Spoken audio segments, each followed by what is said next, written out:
muchas gracias a todos por estar aquí. Gracias a la organización por invitarme a participar. Voy a empezar haciendo un pequeño guiño. Hoy es el Día Mundial de las Telecomunicaciones y la Sociedad de Información, Día de Internet, también se llama en España y en todos los países latinos. Y cuando hablamos de Internet, todos llega enseguida a nuestra mente pues Facebook, Google y luego pues cualquier tipo de aplicación de las que hoy utilizamos habitualmente.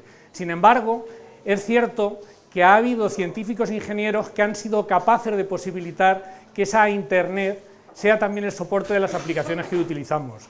Y me gustaría hoy simplemente mencionar en 2 minutos, que espero que no cuenten en mi tiempo de charla, de científicos e ingenieros que han sabido poner las ondas electromagnéticas en tubos, construir cables muy largos, además dejarlos caer en el suelo marino y construir una de las mayores infraestructuras que hay en el planeta, que es la red subacuática, la red de comunicaciones subacuática, que como veis no es nada trivial, pero también aquellos científicos e ingenieros que pensaron que las ondas electromagnéticas se podían también guiar en el espacio libre y que salvando montañas, incluso la curvatura de la Tierra, permitieron construir la otra gran infraestructura que hay en este planeta, y ya no solamente en el planeta en sí, sino alrededor de él, que es la red de comunicaciones satelital. Entonces, simplemente pues que recordemos que hoy es el Día Mundial de aquellos que han hecho posible esta tecnología y de todos nosotros, además, que somos capaces de utilizarla.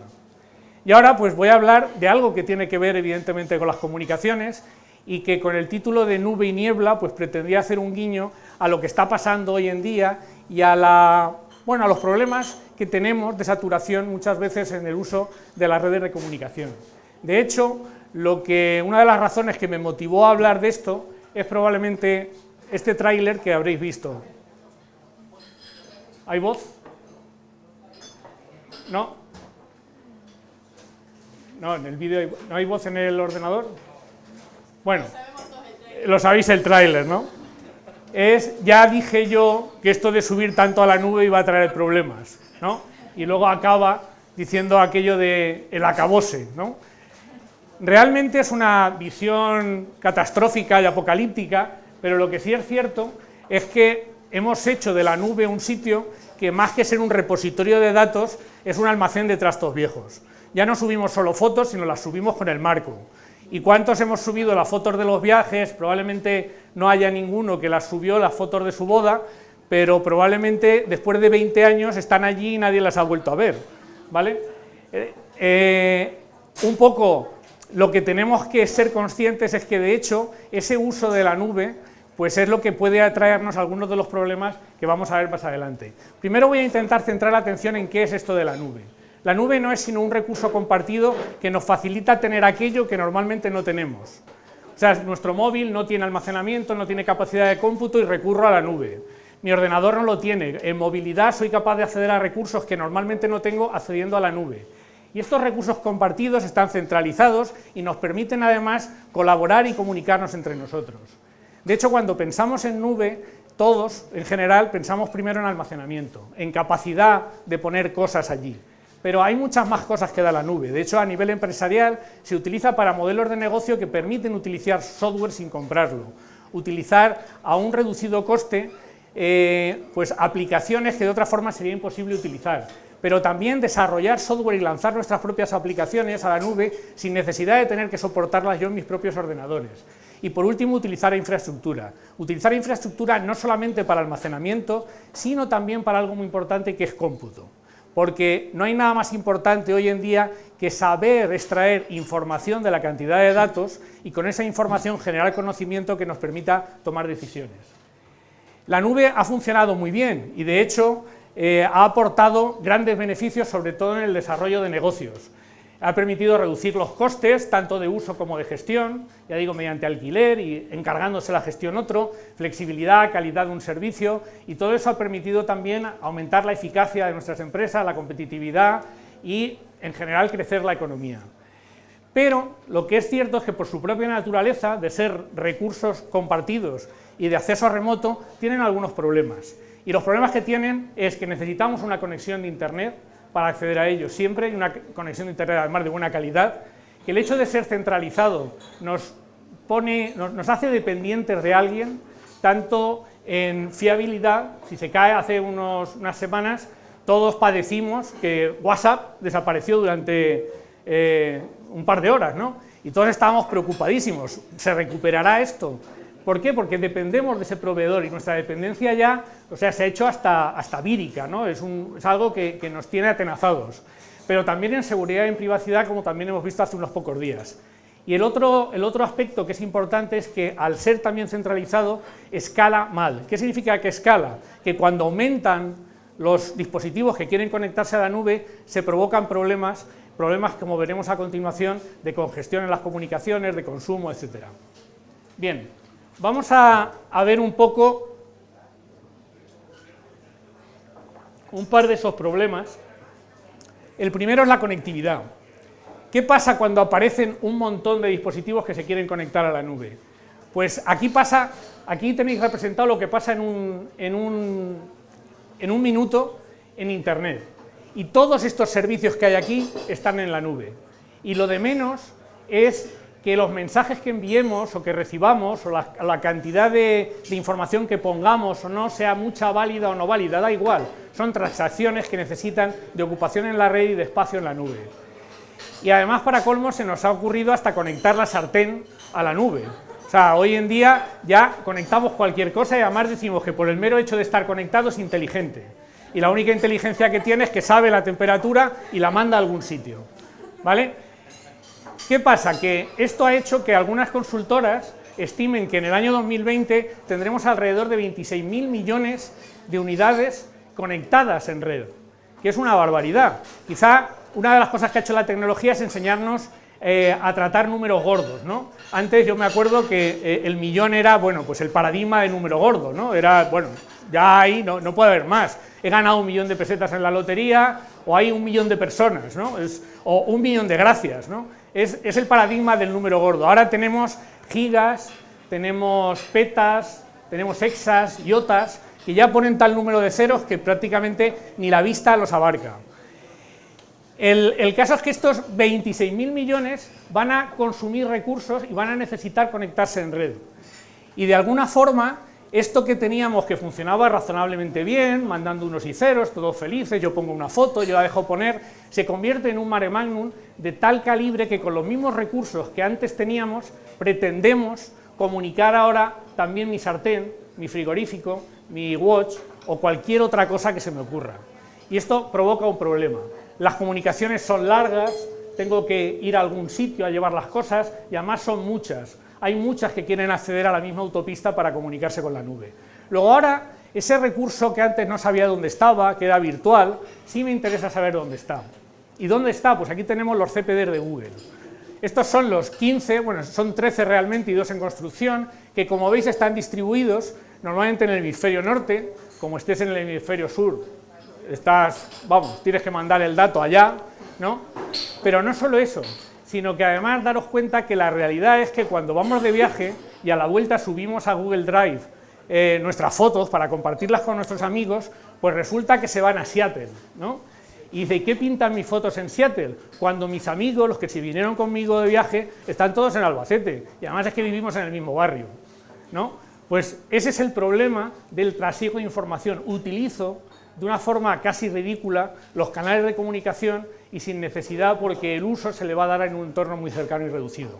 Pasa lo mismo cuando me voy de viaje. Cuando me voy de viaje accedo a una guía, la guía no sé dónde está, lo normal es que estuviese en el sitio donde voy de viaje. ¿Cuál es el otro problema que tengo? Pues el otro problema es el consumo. Todos pensamos que cuando mandamos un mensaje lo único que se calienta es eso que tengo en el bolsillo, que lo noto y ya está ardiendo esto otra vez. Y no digamos más si se me ocurre poner el portátil sobre mi regazo mientras miro la televisión, ¿no? Pues noto un calorcillo que pensamos que, bueno, es el único que se calienta, pero en el trasiego de un mensaje hacia la nube se calientan conmutadores, otros servidores y se calienta la nube en sí. O sea, ese CPD que recibe mi información se pone a caldo.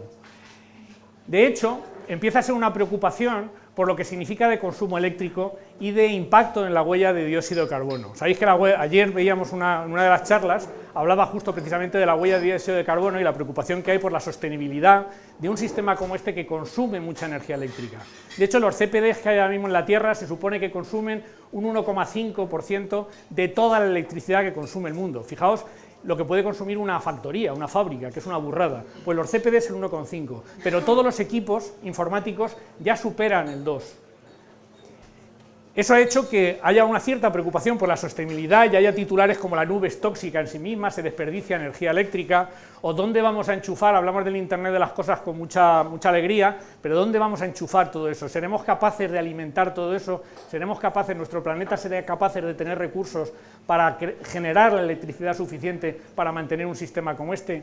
Un sistema en el que además estamos haciendo uso de una forma ineficiente.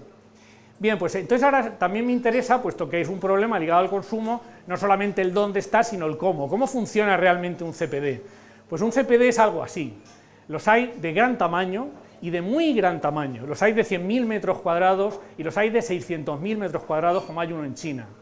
Grandes pasillos, esto muchas veces recuerda, no sé si en Busca la Arca Perdida, cuando entran al final en el almacén este de los secretos, con miles de pasillos, donde hay fundamentalmente ordenadores. ¿No? Pero eso no es lo preocupante. Lo preocupante es que estos ordenadores hay que refrigerarlos. Y lo que subyace debajo del subsuelo de toda esa nave, 100.000 metros cuadrados, son sistemas de refrigeración que en muchas ocasiones consumen mucho más que los ordenadores que hay arriba. De hecho, esta preocupación ha hecho que ya Google, por ejemplo, tenga uno de sus centros, eso de que esté en el hemisferio norte no es baladí, y muchos de estos centros están en ciudades con climas fríos. Por ejemplo, este está en Finlandia y Facebook está construyendo su último CPD por encima del círculo polar en el norte de Noruega. Bien, fijaos, aquí tenemos, para que tengamos una idea, y Google no es el mayor centro de proceso de datos, no nos engañemos. Google es un proveedor de servicios finales y lo conocemos porque me da servicios a mí, pero hay muchos centros de procesos de datos, mucha nube, que no da servicios directamente al usuario final, sino los dan a otros desarrolladores de aplicaciones que son los que me dan, luego yo no los conozco. Y Google, que ya digo, no es de los mayores, cada 1 billón de búsquedas que se producen en Internet en un día, consume 2,5 millones de vatios, y Google consume el 0,013% de todo el consumo mundial. De hecho, cuando hace unos años Google empezó a construir unas barcazas en zonas portuarias, todo el mundo pensó que el centro de cálculo había dado un paso más y que lo que se estaba haciendo era construir barcos donde embarcar todos los ordenadores y ponerlos a circular por el océano Ártico o por el Báltico para poder refrigerar menos los ordenadores. Luego resultó que no iban desencaminados, como ahora veremos, pero eran simplemente centros culturales que estaba montando Google para una iniciativa cultural y social que tenía en marcha y que iba a llevar puerto a puerto. Bien, pero esto ya nos pone sobre aviso, la nube no está allá arriba, está en la Tierra, y además es el 6º país del mundo en consumo eléctrico, que si tenemos en cuenta cuáles son los 5 primeros, no es ninguna tontería, porque entre los 5 primeros consumen mucho más que los 5 siguientes, como podéis imaginar, y es una curva exponencial. Esto hizo que hace años Cisco, que es un fabricante en principio de comunicaciones, ¿no?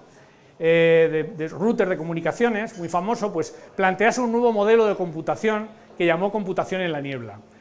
¿Qué significa la computación en la niebla? Aquí teníamos nuestra nube funcionando a todo trapo, colapsada por las comunicaciones, y dice, bueno, pues en vez de tener que ir a la nube, vamos a crear una capa intermedia, a la que vamos a llamar niebla, que de alguna forma lo que hace es traer la inteligencia más cerca de los dispositivos finales.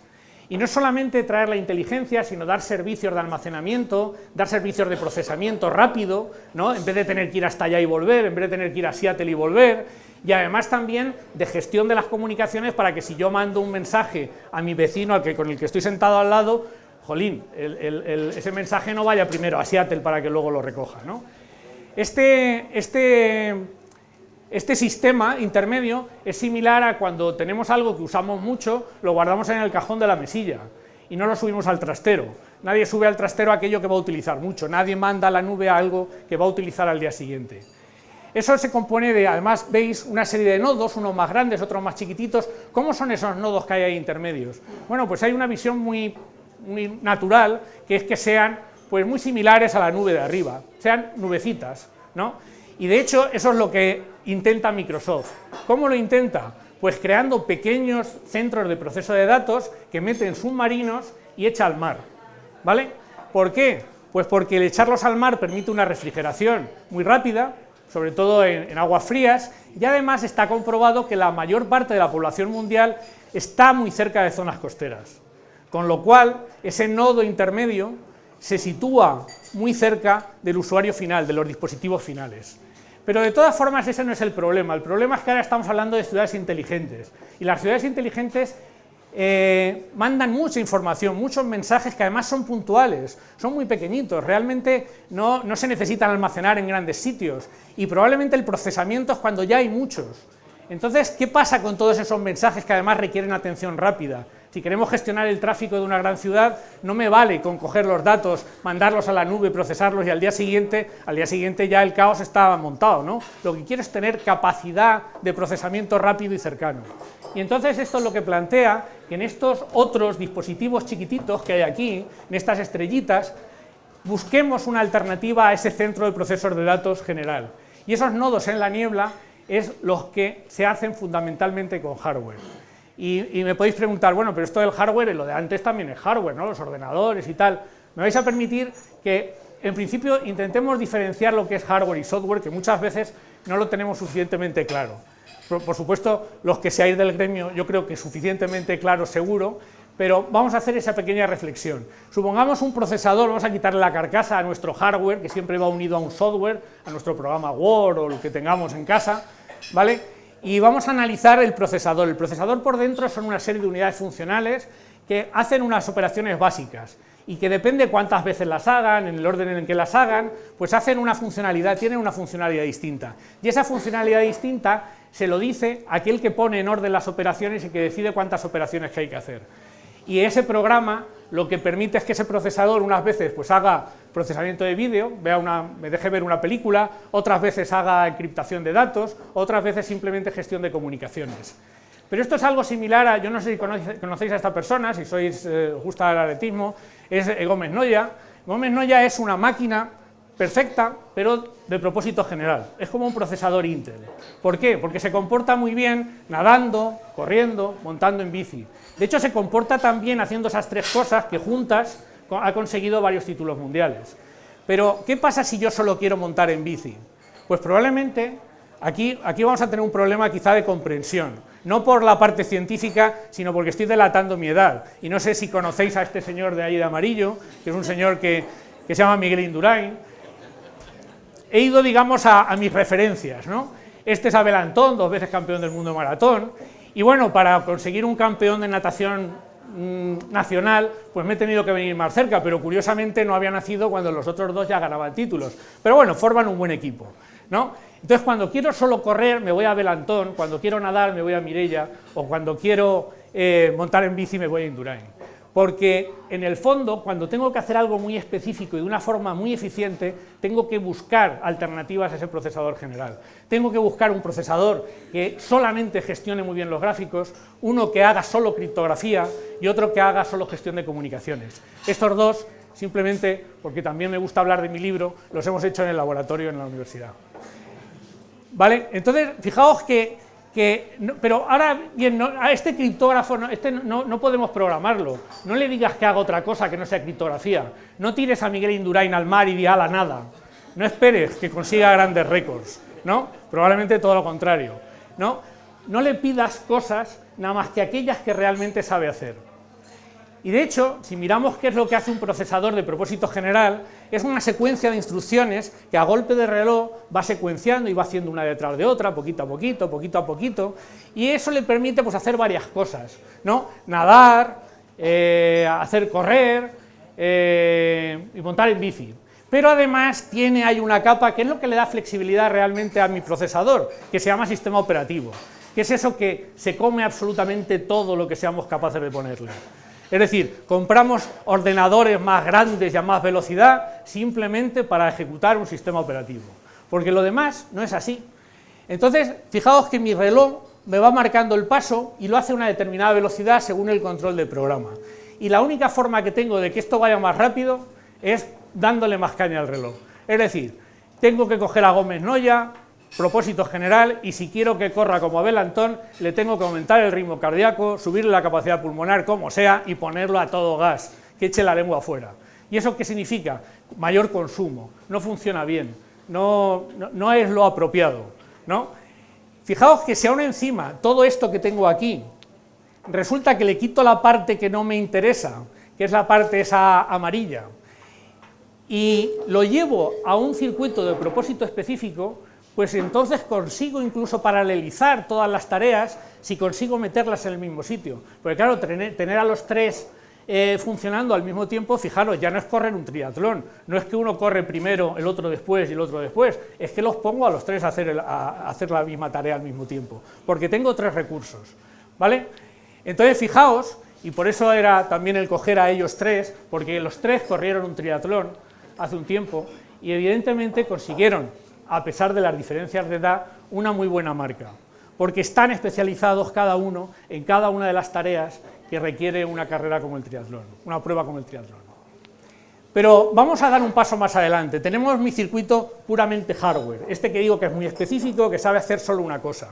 Y digo, bueno, y si además a ese soy capaz de alguna forma de cambiarlo, de que siga siendo específico, pero que cada vez haga una cosa. Es decir, de que siguiendo siendo Mireia Belmonte, yo puedo borrarle la cara a Mireia Belmonte y pintar a Miguel Indurain, y que siga ejecutando justo como corre ahora en bici Miguel Indurain, y al ratito le borro la cara y pongo a Abel Antón, pero en el mismo hardware, con la misma especificidad, la misma velocidad, porque ellos no necesitan tener mayor ritmo cardíaco, funcionan bien a bajo ritmo cardíaco y por lo tanto consumen poquito, y son mucho más eficientes que en el caso de Gómez Noya si lo pusiese a 140 pulsaciones por minuto.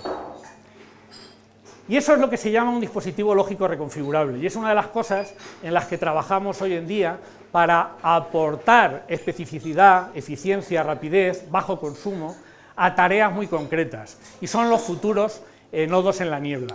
Fijaros que si miramos otra vez mi chip por dentro, ahora mi circuito hay una serie de elementos que no están conectados, y unas veces los conectaré para que sea un procesador gráfico y otras veces los conectaré para que sea un procesador criptográfico. Y en el fondo tendré a los tres, y los tendré cuando quiera, en el momento que quiera y sobre el mismo cuerpo, sobre el mismo soporte, sobre la misma máquina. Y eso es muy potente. Es tan potente como que esta FPGA va a ser unas veces equivalente al procesador gráfico, otras veces al procesador criptográfico y otras al controlador de comunicaciones. Y así siempre que quiera, las veces que quiera, y en el orden que quiera y según lo necesite. Digamos que el reto va a estar realmente en conseguir darle inteligencia a la reconfiguración de ese hardware para que cuando se necesite busque cómo tiene que comportarse para ser Abel Antón, cuando lo necesite busque cómo comportarse como Miguel Indurain o como Mireia. Esto ya lo están haciendo Amazon y Microsoft.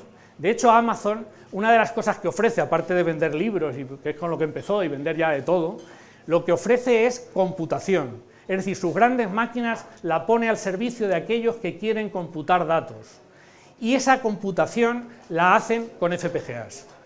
Es decir, no lo hacen con procesadores generales. Es más costoso, porque hace falta ser más experto para programar ese hardware, pero ya empieza a haber herramientas, y en eso estamos trabajando, en conseguir facilitar todo el desarrollo y despliegue de aplicaciones sobre hardware específico. Y no solo eso, sino que Microsoft, su motor de búsqueda Bing, está exclusivamente implementado con FPGAs ya también. Pero el reto es que los futuros nodos en la niebla, esos futuros nodos que se pondrán muy cerca de los dispositivos y que darán inteligencia cercana, generarán posibilidades infinitas sin necesidad de acceder a la nube, procesando datos y solamente mandando a la nube aquello que es realmente importante, no nuestras fotos del último viaje, sino ni siquiera los 100.000 sensores que hay en una ciudad, sino solamente la temperatura media de la ciudad. Es decir, aquello que es relevante irá a la nube y lo que no se hará y se ejecutará y se soportará en servicios sobre dispositivos de este estilo. En definitiva, lo que tendremos es nubes, niebla, esto es como la vida misma, habrá de todo, y lo que tenemos que hacer es gestionarlo adecuadamente, sin perder de vista eso tan importante que es el consumo, eso tan importante que es no destrozar nuestro planeta por el hecho de querer tener algo que no sabemos abordar. Yo creo que la responsabilidad social corporativa de muchas empresas está haciendo ya pensar en ello. De hecho, Google es el mayor comprador de energía renovable que hay en el mundo. O sea, toda su energía intenta comprarla a proveedores de energías renovables. Y de hecho Apple, su último centro de datos, que lo va a hacer en Dinamarca, va a utilizarlo para calefactar ciudades. Y algún otro centro de cálculo, centro de proceso de datos, lo que tiene al lado es una planta de energía solar que abastece exclusivamente a ese centro de proceso de datos. Y bueno, para acabar me gustaría simplemente dos pequeñas reflexiones. Como no hay buena charla que acabe sin una cita, pues la primera es esta. No sé si conocéis a Neil deGrasse Tyson, es un astrofísico y gran divulgador americano. No os perdáis si tenéis la ocasión de ver alguno de sus programas o alguna de sus entrevistas, que fuera de toda creencia, hay cosas en las que podemos creer, en las que no, pero dijo que, bueno, pues la ciencia tiene esa virtud de que fuera de creencias siempre es cierta. Lo cierto es que esta cita la he cogido de internet y la verdad es que no tengo ni idea de si este señor dijo esto o no. Entonces, la verdad es que en la era de la posverdad me gustaría hacer esta última reflexión, que se la pido prestada a uno de los colaboradores de la revista de Investigación y Ciencia, Carlos Sabín, que venía a decir que porque haya una foto y una cita, por favor no te creas todo lo que dice internet, ¿vale? Entonces para ello yo voy a ilustrarla con esto que dijo Lincoln, que decía que no creas todo lo que leas en internet porque tenga una foto y una frase bonita al lado. O Lincoln era una mente preclara, pero hubiese estado bien que lo hubiese dicho, ¿no? Muchas gracias.